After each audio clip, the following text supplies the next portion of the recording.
Matthew 14, verse 22 to 36. You know, I heard a lot of sermons on walking on the water. I think Pastor Dick Williams, first time he met me, he says, "You're not a boat rower, you're a water walker." And a lot of you know how tough I have it to make a landing in the city, especially among men. But you know, the other day we inducted Della Hill.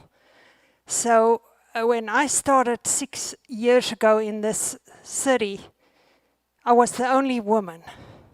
And I had to find my trucks here. A lot of people had to back me up, even back to California. And all my education had to back me up. Now,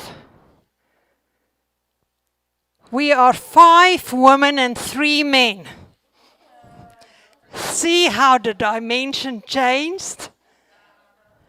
The Episcopal Church, she's a lady. Della's a lady. I'm a lady. Church of God has got a lady.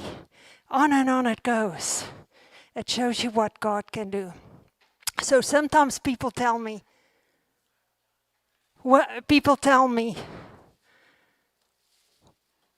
women cannot preach. I say, okay, I'll go and sit down. If all the men wants to preach, and don't forget, this guy who gave me the key of this church, he gave up on this church. He didn't think he's tired. He didn't think he want to carry on. And he was 50-something, and I'm 63. So if I see Pastor in his 80s and Pastor Gene in his 80s, I mean, Pastor Gene preached a storm up this morning. And I see these people in their 80s and they just go. I see these 2 pastors here, Ron and Mary Ann, how they hosted people and how charged up they are still for God. That's remarkable. I don't know if I will be able to do that when I'm 80. But you practically took the Vineyard Church over in your house, ma'am.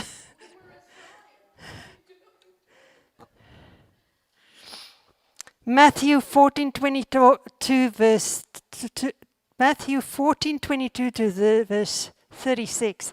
Immediately Jesus made the disciples get onto the boat.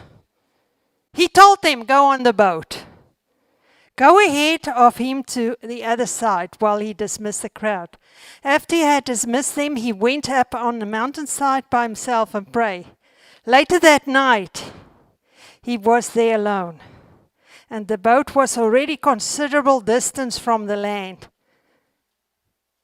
But the waves, beautified by the waves because the wind was against it. Shortly before dawn, Jesus went out to them, walking on the lake. When the disciples saw him walking on the lake, they were terrified. It's a ghost, they say. They said, and cried out in fear. But Jesus immediately said to them, take courage, it is I. Don't be afraid. Lord, if it's you, Peter replied, tell me to come to you on the water. Said one word, come, he said. Then Peter got down out of the boat, walked on the water and came toward Jesus. But when he saw the wind, he was afraid and beginning to sink, cried out, Lord, save me. Immediately Jesus reached out his hand and caught him. You are of little faith, he said. And when they all climbed back in the boat, the storm calmed down. Funny part of the whole story is Jesus sent them out. And you know, God is so good when he sent you out. He wants you to be stepping out in faith when you're out there. But when the storms come up and the boat are shaking around, our faith are dissipating by the moment. And that's not what it is all about. He wants you to have a lot of faith. And you know, he said to Peter, he of little faith, if you ask me to step out on a boat tomorrow, I cannot do that because you're not God. But if God said to me, step out on that boat, you will walk. And everybody that's in ministry in this church right now and got some sort of ministry, you step out in faith. You that don't step out in faith, and when we are in trouble, Jesus says one word. Come. Come. That is enough for us to come. Because they didn't see Jesus, they were wondering if he forsake them. Jesus never forsake you or leave you. Jesus never, ever, ever forsake you or leave you. If he's not there, he's watching all the time. Remember, his timing is not our timing. And when we say of little faith, man, what is big faith? If you have to walk on the water, ye of little faith, what is big faith going to look like? In Matthew 8, you can go and read on big faith. But I'm telling you, God's measurements is not our measurements, how we measure life. Our God is not like trauma. He's a big God. He gives big and he moves big. So today when we are going in for a collection after the song, I want you to think big. You don't sow in my ministry, but you sow in that pastor's ministry. What an honor for us today to be able to have him here for us, to minister to us. And when you fall, God is catching you. When Peter was in doubt, he's catching you. He's catching you. He's catching you. He's never going to let you fail. If you keep your eyes on the cross, he's never going to fail you.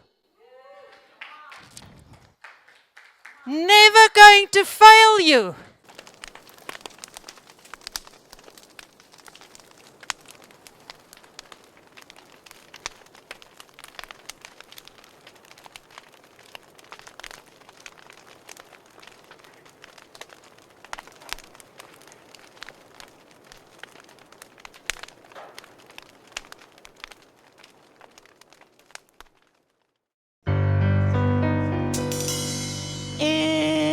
Upper room, Jesus right there, right there, right there. In the upper room, Jesus right there, right there, right there. In the upper room, you're gonna receive some tender love and care. In the upper room, Jesus right there, right there, right there. In the upper room, Jesus right there, right there, right there. In the upper room, you're gonna receive some tender love and care. More man's dead, don't come round here no more. I said, old man's dead, he don't come round here no more. Because in the upper room, Jesus knows how to restore. In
in the upper room. Jesus right there, right there, right there in the upper room.